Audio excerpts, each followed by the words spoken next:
Assalamualaikum warahmatullahi wabarakatuh. Perkenalkan, saya Rizky Prasetya dengan NIM 2300243, sesi 121. Di sini saya akan menjelaskan materi kita pada hari ini, yaitu mengenai standar pengelolaan dan penyelenggaraan satuan pendidikan. Ada 6 bahan yang akan kita jelaskan pada hari ini. Yang pertama yaitu konsep standar pengelolaan pendidikan. Yang kedua yaitu tujuan dan fungsi standar pengelolaan pendidikan. Yang ketiga ada ruang lingkup standar pengelolaan pendidikan. Yang keempat landasan hukum pendidikan. Yang kelima prinsip-prinsip pengelolaan pendidikan. Dan yang terakhir komponen standar pengelolaan pendidikan.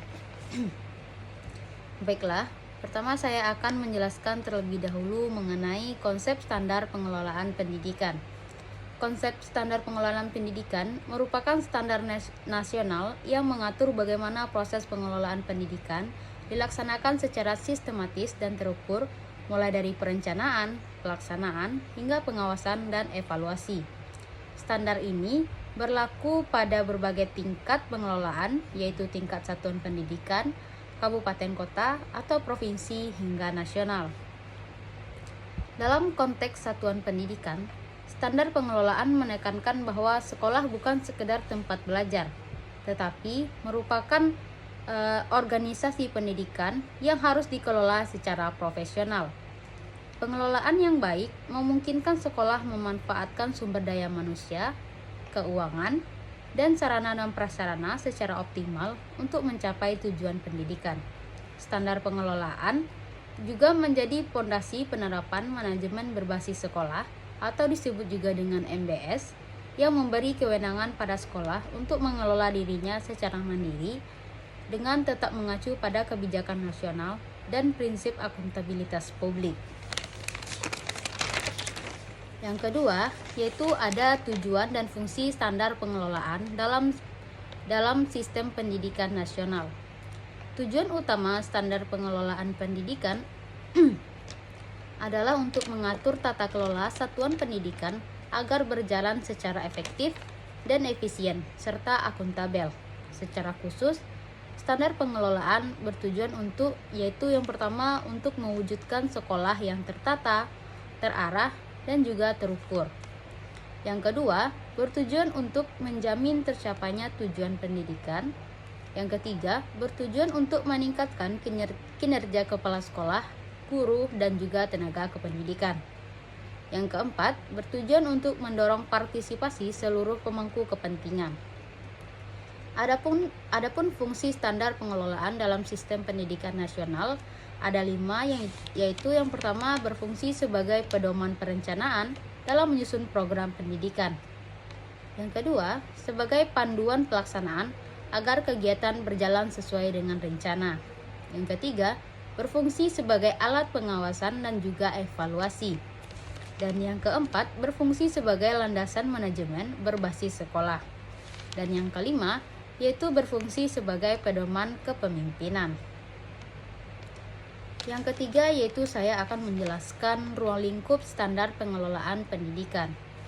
Ruang lingkup standar pengelolaan pendidikan itu mencakup seluruh aktivitas manajerial di sekolah.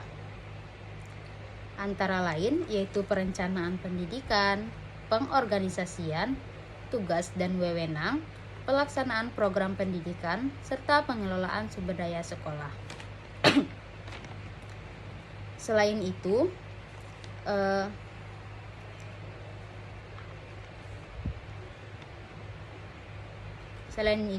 juga ada ruang lingkup mencakup kegiatan pengawasan dan evaluasi untuk memastikan program berjalan sesuai dengan tujuan.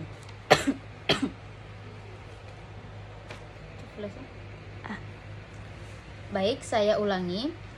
Selain itu, ruang lingkup ini juga mencakup kegiatan pengawasan dan evaluasi untuk memastikan program berjalan sesuai tujuan. Pengelolaan pendidikan juga harus memperhatikan aspek efektivitas dan efisiensi, transparansi, dan juga akuntabilitas serta peningkatan mutu secara berkelanjutan. Dengan demikian, sekolah mampu beradaptasi terhadap perubahan kebijakan dan kebutuhan masyarakat. Dengan ruang lingkup yang luas dan menyeluruh, standar pengelolaan pendidikan. Baik, saya lanjutkan. Pengelolaan pendidikan juga harus memperhatikan aspek efektivitas dan efisiensi, transparansi, dan akuntabilitas, serta peningkatan mutu secara berkelanjutan. Dengan demikian, sekolah mampu beradaptasi terhadap perubahan kebijakan, kebutuhan masyarakat, dengan ruang lingkup yang luas dan menyeluruh. Standar pengelolaan pendidikan memastikan bahwa setiap aspek penyelenggaraan pendidikan dikelola secara profesional, terintegritas, dan berorientasi pada mutu. Selanjutnya saya akan menjelaskan bagian D, yaitu mengenai landasan hukum standar pengelolaan pendidikan. Landasan hukum pendidikan merupakan dasar yuridis yang menjamin bahwa seluruh proses pengelolaan dan penyelenggaraan pendidikan dilaksanakan secara sah, terarah, dan seragam di seluruh wilayah Indonesia.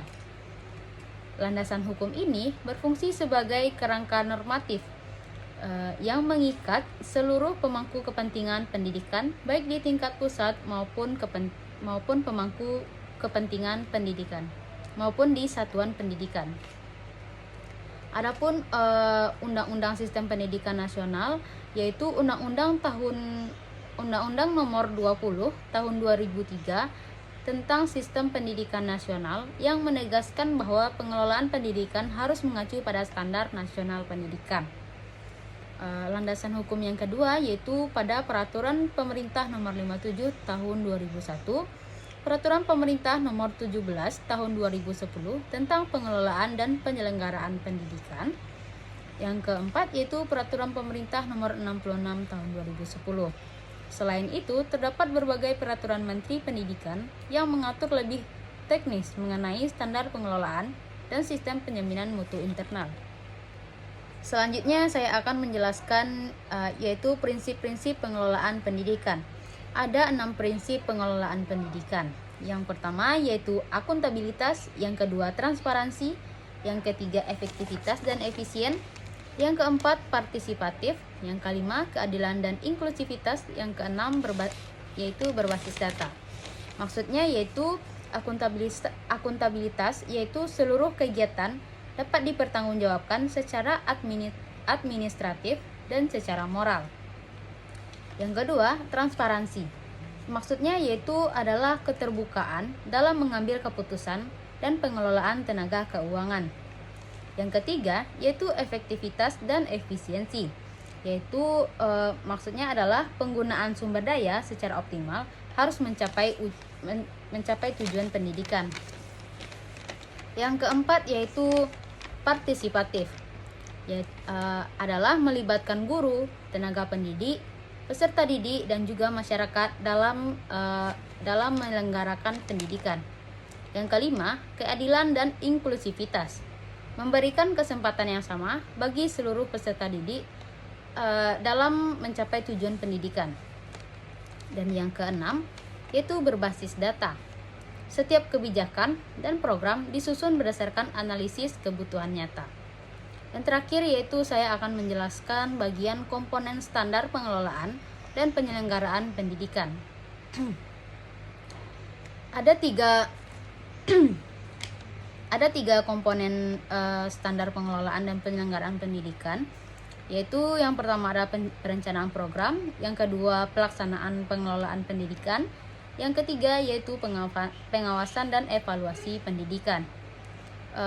Yang mana maksud dari perencanaan program dan kebijakan pendidikan ini yaitu meliputi penetapan visi dan misi serta tujuan sekolah. Yang pertama yaitu komponen ini meliputi penetapan visi, misi, dan tujuan sekolah, penyusunan RKJM, RKT, dan juga RKAS. Yang kedua yaitu pelaksanaan pengelolaan pendidikan, pengelolaan kesiswaan, pengelolaan kurikulum dan pembelajaran pendidikan, yang tenaga pendidik, sarana dan prasarana, pembiayaan, serta budaya lingkungan sekolah. Yang ketiga yaitu pengawasan dan evaluasi pendidikan, meliputi monitoring dan evaluasi internal, penerapan SPMI, akreditasi sebagai penilaian eksternal, serta audit akademik dan keuangan. Baik, mungkin cukup sekian pemaparan materi dari saya.